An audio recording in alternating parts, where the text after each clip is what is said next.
Selamat pagi, mari kita sama-sama persiapkan hati kita dengan berdoa bersama-sama. Bapa kami di surga, terima kasih Tuhan untuk kesempatan kembali kami boleh mendengarkan kebenaran firman Tuhan dan pesan Tuhan yang boleh disampaikan di pagi hari ini. Biarlah kami boleh menghidupinya dan juga kami boleh lebih mengerti apa yang Engkau inginkan supaya kami boleh lebih mengasihi Engkau ya Tuhan dalam hidup kami. Yang Kau pakai lidah bibir hamba-Mu ini untuk boleh menyampaikan kebenaran firman-Mu ini hanya dalam nama Tuhan Yesus. Kami mengucap syukur dan berdoa. Amin.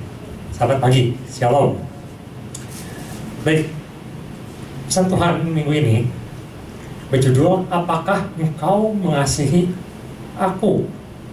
Ayatnya diambil dari Yohanes 21 ayat 15 sampai ke 17. Tapi sebelum kita membaca ayat, saya ingin membawa kita sekalian untuk melihat ketika saya mendapatkan pesan ini dan Bapak Gembala sudah menyampaikannya kemarin, terbesit dalam pikiran, apakah engkau mengasihi aku? Apakah kita mengasihi Tuhan? Lalu saya berpikir, kasih itu apa? Kasih itu seperti apa? Orang dunia atau secara umum mengatakan kasih itu adalah cinta. Kasih itu adalah kasih sayang. Sangat sedikit perbedaan kata dalam bahasa Indonesia. Tetapi kalau kita melihat dalam bahasa Yunani, bahasa yang dipakai dalam kitab Perjanjian Baru, ada beberapa kata dengan beberapa tingkatan dan juga pengertian yang berbeda-beda. Ada yang memakai kata eros atau kasih, tetapi kasihnya lebih kepada kasih daging, kasih hawa nafsu. Ada yang memakai kata filia atau kasih seperti hubungan antara orang tua dengan anak. Ada juga yang memakai kata kasih storge atau hubungan antara manusia antar pribadi. Dan juga ada yang memakai kata agape, di mana itu kata kasih yang murni, kasih Allah pada kita. Jadi banyak sekali pengertian akan kasih ini. Bahkan ada juga yang menafsirkan, ketika saya coba googling, apa sih kasih itu? Ada yang mengatakan, kasih itu adalah suatu bahasa di mana seseorang mengungkapkan kasihnya dengan cara apa? Ketika dia memberikan waktunya, maka dia sedang melakukan kasih. Ada juga yang mendefinisikan bahwa kasih itu ketika seseorang memberikan suatu pujian atau suatu janji dengan kata-kata. Ada juga yang mengatakan kasih itu adalah ketika kita melakukan suatu pelayanan, suatu tindakan untuk seseorang atau untuk apa yang kita kasihi. Ada juga yang mengatakan kasih itu adalah dengan memberi sesuatu, baik itu benda atau hadiah. Dan ada juga yang mengatakan kasih itu adalah dengan melakukan suatu sentuhan atau physical contact. Ya, ini agak sulit mungkin ya. Beberapa bulan ini semua orang menghindari, ada yang namanya social distancing. Semua orang berjauh-jauhan. Sangat sulit. Kalau mungkin kita dulu bisa, beberapa bulan yang lalu bisa, cipika-cipiki, sekarang agak sulit. Jadi ini disebut bahasa kasih. Nah, tapi juga Yesus juga mengatakan tentang kasih ini, dan Yesus menggolongkannya secara garis besar ada dua, yaitu kasih kepada Allah dan kasih kepada sesama atau manusia. Nah, itu sekelibat tentang apa itu kasih secara umum. Tetapi pesan Tuhan minggu ini bukan hanya menyangkut hal-hal yang demikian. Di Warta, Pak Gembala saya mengatakan bahwa pesan Tuhan ini, saya boleh rangkumkan ada 3 garis besar. Di sini yang pertama, bahwa melalui pesan Tuhan minggu ini, Tuhan ingin pastikan bahwa kita mengasihi Dia. Yang kedua, Tuhan ingin kita introspeksi ulang. Apakah kasih kita kepada Tuhan itu melebihi dari segala sesuatunya, apa yang kita miliki, apa yang kita lakukan. Dan yang ketiga, Tuhan ingin kita mengalami suatu perkara yang besar. Dan tentunya untuk mencapai hal ini perlu suatu fondasi yang kuat, bukan fondasi yang rapuh. Nah, itu yang pesan Tuhan yang ditulis dalam Warta. Saya akan ulang sedikit apa yang sudah disampaikan oleh Bapak Gembala. mengenai beberapa hal yang perlu diperhatikan berhubungan dengan pesan minggu ini. Bapak Gembala sudah menyampaikan bahwa yang pertama bahwa kita harus memiliki dasar pengiringan atau dasar pelayanan yang benar. Di sini yang dimaksud bukan hanya membantu orang, bukan hanya sudah melayani, atau tadi bahasa kasih yang sudah dijabarkan begitu banyak, juga bukan hanya menyangkut suatu emosi, juga bukan suatu perkataan atau janji saja, tetapi di sini lebih menyangkut suatu motivasi yang benar. Ibu bapak yang belum sempat bisa lihat di YouTube. Dan yang kedua, bahwa memiliki kesadaran bahwa Tuhan selalu memberikan kesempatan kembali kepada kita. Di sini menyangkut bahwa Tuhan kembali mengangkat Petrus, Tuhan memberikan kesempatan kembali kepada Petrus. Petrus kembali menjadi penjala manusia dan diingatkan kembali akan kasih mula-mula. Ya, dua hal ini yang sudah disampaikan oleh Bapak Gembala. Pagi hari ini saya akan tambahkan dua hal lagi mengenai bagaimanakah atau apa yang Tuhan inginkan dari kita supaya kita lebih mengasihi Dia. Kita akan sama-sama baca di Yohanes pasal 21 ayat 15 sampai ke 17. Yohanes pasal 21 ayat ke-15 sampai ke-17 saya akan bacakan. Sesudah sarapan, Yesus berkata kepada Simon Petrus, "Simon, anak Yohanes, apakah engkau mengasihi aku lebih daripada mereka?" Di sini Tuhan memakai kata agape. Jawab Petrus kepadanya, "Benar Tuhan, engkau tahu bahwa aku mengasihi engkau." Mengasihi sini pakai phileo. Kata Yesus kepadanya, "Gembalakanlah domba-dombaku." Ayat ke-16, kata Yesus pula kepadanya untuk kedua kalinya, "Simon, anak Yohanes, apakah engkau mengasihi aku?" Di sini memakai kata agape lagi. Jawab Petrus kepadanya, "Benar Tuhan, engkau tahu bahwa aku mengasihi engkau." Memakai kata phileo. Kata Yesus kepadanya, "Gembalakanlah domba-dombaku." Ayat ke-17, kata Yesus kepadanya untuk ketiga kalinya, "Simon, anak Yohanes, apakah engkau mengasihi aku?" Maka sedih hati Petrus karena Yesus berkata untuk ketiga kalinya, "Apakah engkau mengasihi aku?" Di sini Tuhan memakai kata phileo. Dan dia berkata kepadanya, "Tuhan, engkau tahu segala sesuatu. Engkau tahu bahwa aku phileo engkau." Kata Yesus kepadanya, "Gembalakanlah domba-dombaku." Ada sesuatu yang menarik di sini. Saya beri judul yang pertama bahwa apa yang kita bisa lakukan atau bagaimana yang berhubungan dengan supaya kita lebih mengasihi Yesus.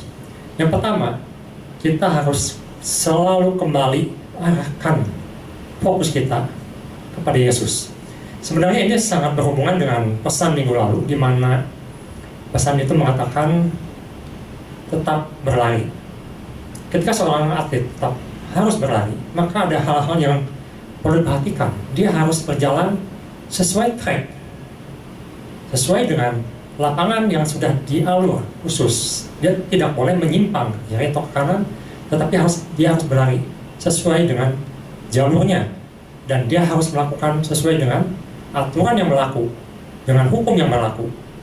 Paulus mengatakan dia tidak sembarangan memukul ketika dia menggambarkan dirinya sebagai atlet, dan dia tidak sembarangan berlari, tapi dia melatih sedemikian rupa sehingga dia bisa menguasai semuanya. Nah, di sini penting sekali bahwa fokus itu menentukan hasil.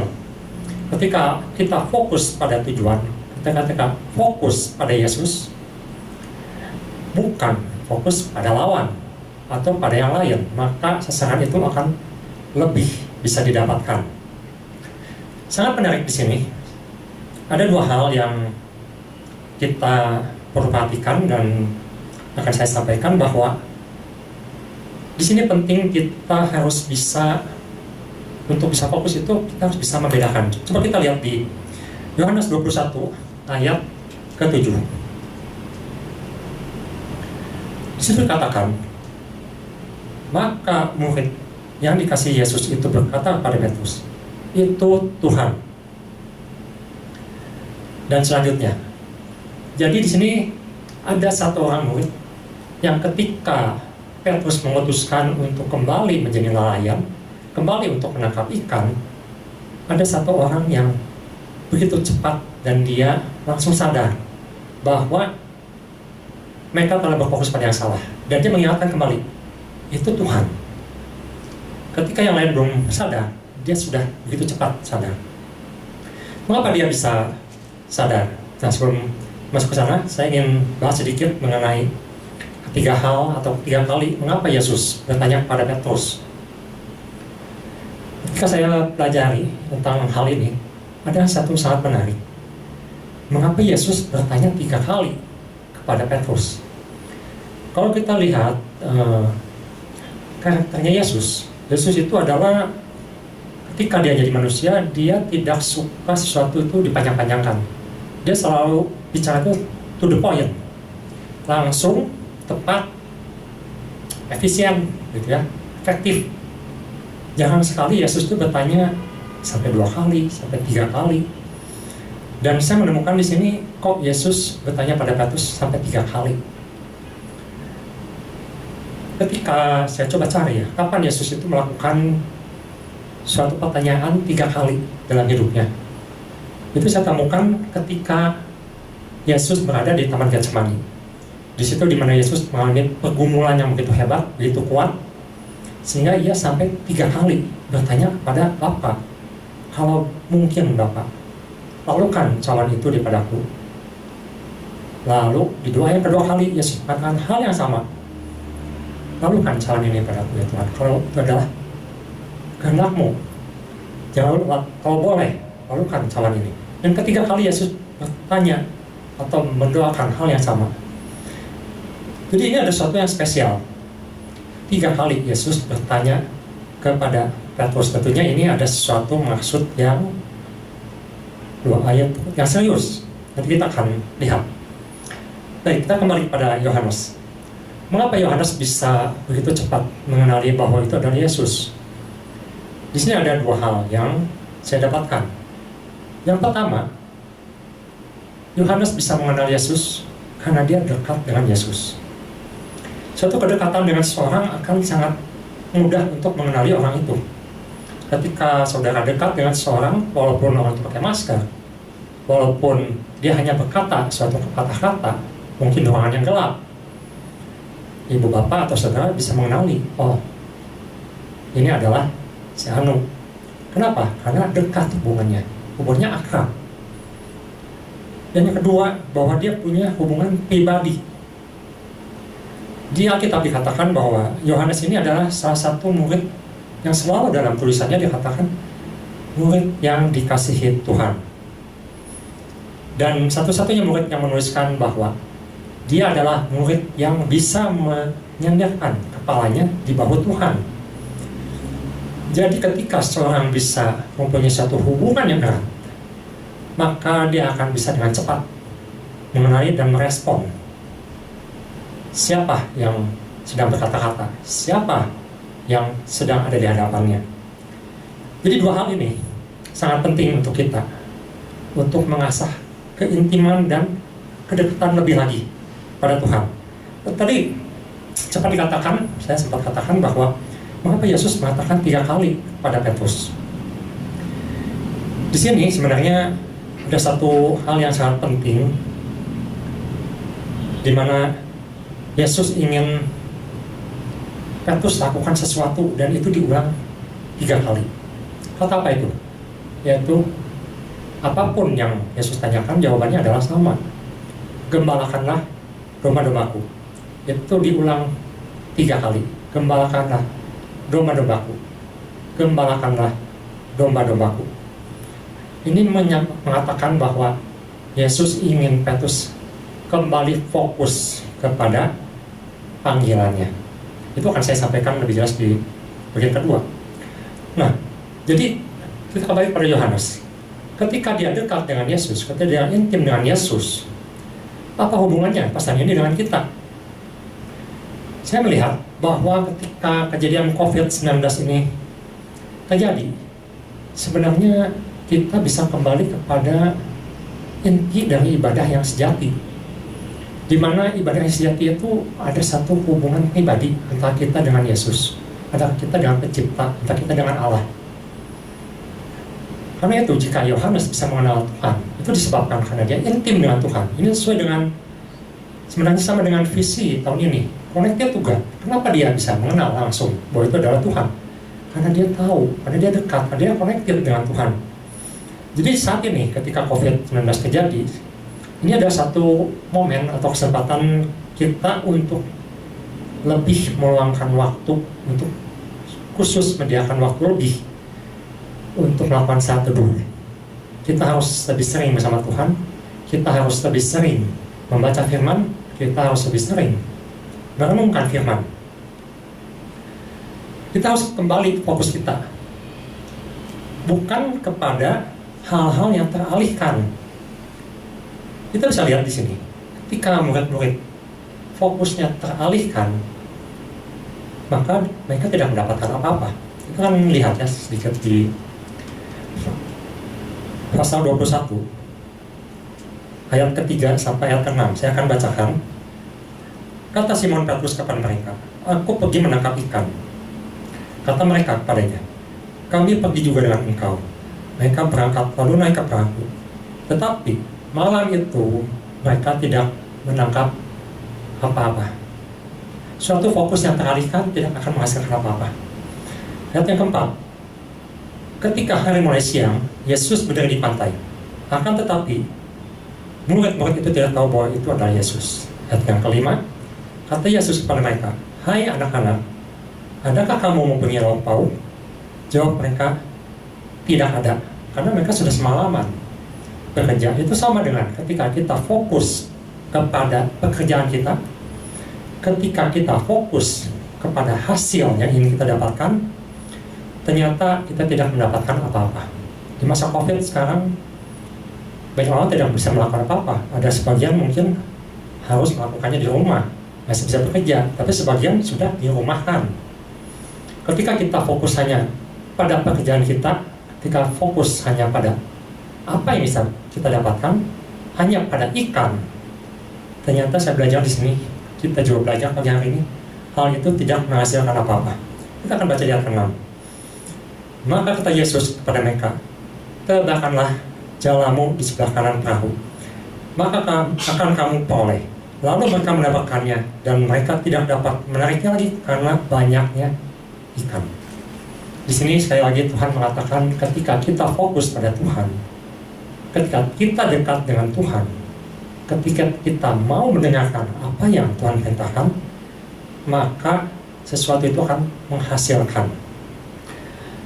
Jadi di poin pertama ini, saya kembali mengajak teman-teman semua, saudara-saudara semua, ibu bapak, untuk kita kembali fokus kepada Tuhan. Jangan fokus kepada ikan, jangan fokus pada pekerjaan, jangan fokus pada hasil. Karena ternyata menurut pesan ini Tuhan mengatakan itu semua akan Tuhan berikan ketika kita connected dengan Dia, ketika kita akrab dengan Dia, ketika kita mau mendengarkan firman Dia, merenungkan firman kita lakukan firman-Nya. Itu yang pertama. Yang kedua, saya mendapatkan bahwa kita harus menangkap kembali visi Tuhan atau kembali pada panggilan semula. Ini ayatnya tadi yang kita baca di Yohanes pasal 21 ayat 15 sampai 17, di mana Yesus bertanya 3 kali, dan inti pembicaraan itu selalu berkata, "Gembalakanlah domba-dombaku." Ini mengatakan tentang bahwa Petrus harus kembali kepada panggilannya. Dia bukan untuk dipanggil menjadi nelayan, tetapi dia dipanggil untuk menjadi penjala manusia. 3 kali Yesus bertanya, dan 3 kali Yesus menegaskan kembali bahwa Petrus, tugasmu adalah menjadi penjala manusia. Menarik sekali. Mungkin di masa ini juga kita melakukan hal yang sama. Ketika kita menghadapi masa-masa seperti yang belum pernah terjadi sebelumnya, di mana kita bisa dengan mudah teralihkan akan panggilan kita. Kita dipanggil oleh Tuhan untuk apa? Ini yang ingin Tuhan ingatkan kembali. Kalau di pasal 21 ayat 19 di Yohanes ini, saya akan bacakan. Di sini dikatakan, hal ini dan hal ini dikatakannya untuk menyatakan bagaimana Petrus akan mati dan memuliakan Allah. Jadi jelas di sini tujuannya untuk memuliakan Tuhan. Kenapa kita harus kembali kepada panggilan kita? Panggilan itu setiap orang berbeda-beda. Coba kita ingat kembali, apakah yang menjadi panggilan kita? Kalau yang belum dapat panggilan itu, coba temukan apa panggilan hidup kita sekarang ini yang Tuhan inginkan. Jangan sampai keadaan COVID-19 ini merubah panggilan kita. Saya ingat ada satu tokoh di Alkitab di mana dia itu sudah dalam keadaan yang mapan, sudah dalam keadaan yang enak, sudah dalam keadaan di zona nyaman, sudah dalam keadaan yang sudah full life, boleh katakan demikian. Orang itu namanya Elisa. Tetapi yang menarik di sini, ketika Elia disuruh Tuhan untuk mengurapi Elisa untuk menggantikannya, di sini Elisa menangkap sesuatu, bahwa sebenarnya inilah panggilan dia. Panggilan dia bukan untuk jadi bisnismen, panggilan dia bukan untuk menjadi seorang petani, tapi panggilan dia adalah untuk menjadi pengganti Elia, untuk menjadi nabi. Ada orang yang dipanggil ketika dia masih kecil, ada yang dipanggil ketika dia menjelang dewasa, ada yang dipanggil di saat-saat dia sudah menjelang agak tua. Seperti Elisa ini dipanggil di masa dia sudah mapan, bukan sewaktu dia masih anak-anak, tetapi suatu respon yang benar dia lakukan.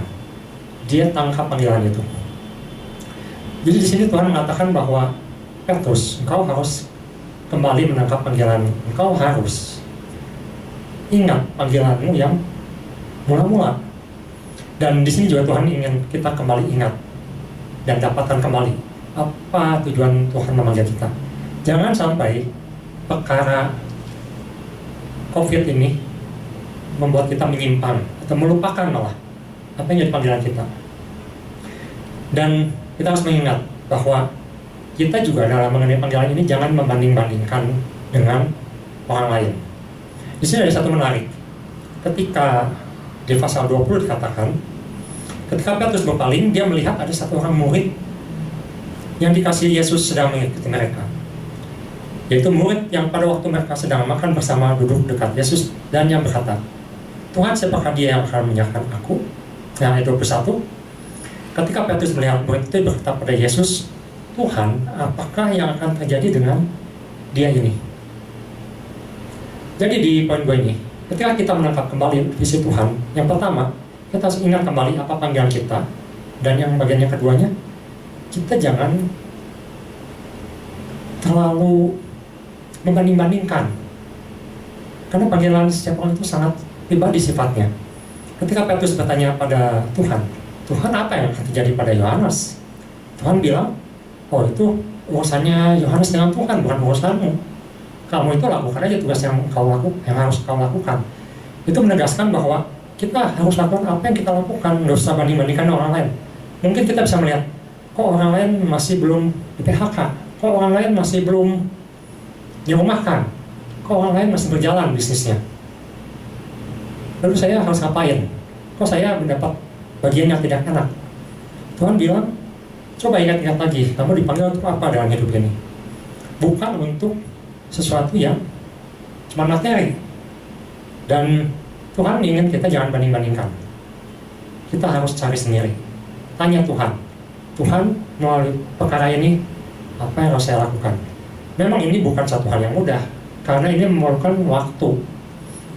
Dan salah satu bentuk kasih tadi katakan bahwa ada satu waktu yang diberikan, ada suatu pengorbanan yang diberikan ketika kita mengasihi seorang. Jadi pagi hari ini saya mengajak kembali bahwa ada dua hal yang kita perlu ingat kembali. Jadi yang pertama, kita harus selalu kembali pada fokus kita, Siapa fokus kita? Itu sebenarnya adalah Yesus, kerajaan Allah. Untuk apa kita ada di dunia ini? Dan yang kedua, kita harus kembali menangkap visi dan panggilan untuk hidup kita. Sebagai penutup terakhir, saya ingin ajak kita membaca di Yohanes 14 ayat 21. Yohanes 14 ayat 21. Di situ dikatakan, barang siapa memegang perintahku atau firman Tuhan dan melakukannya, dialah yang mengasihi aku. Dan barang siapa yang mengasihi aku, ia akan dikasihi oleh Bapakku, dan aku pun akan mengasihi dia dan akan menyatakan diriku kepadanya. Ini boleh menjadi pegangan untuk kita semua. Pegang firman Tuhan, lakukan firman Tuhan, bukan mengucapkan firman Tuhan saja, tapi lakukan. Dan biarlah untuk semua apa yang sudah disampaikan oleh Bapak Gembala dan juga pagi hari ini, kita sungguh-sungguh renungkan dan sungguh-sungguh kita lakukan. Tuhan Yesus memberkati. Mari kita sama-sama berdoa. Terima kasih Tuhan untuk apa yang boleh Kau nyatakan, supaya pagi hari ini kami diingatkan untuk tetap kembali berfokus pada Tuhan, bukan pada apa yang ada di sekeliling kami, apa yang sedang terjadi, bukan berfokus pada ikan, bukan berfokus pada hasil, tapi kami berfokus pada Yesus saja. Dan biarlah Yesus yang memerintahkan, biarlah Yesus yang mengarahkan kehidupan kami. Dan biarlah kami juga boleh kembali pada panggilan kami. Apa yang ingin Engkau kami lakukan ya Tuhan, untuk memuliakan nama-Mu. Terima kasih Tuhan, hanya dalam nama Tuhan Yesus kami mengucap.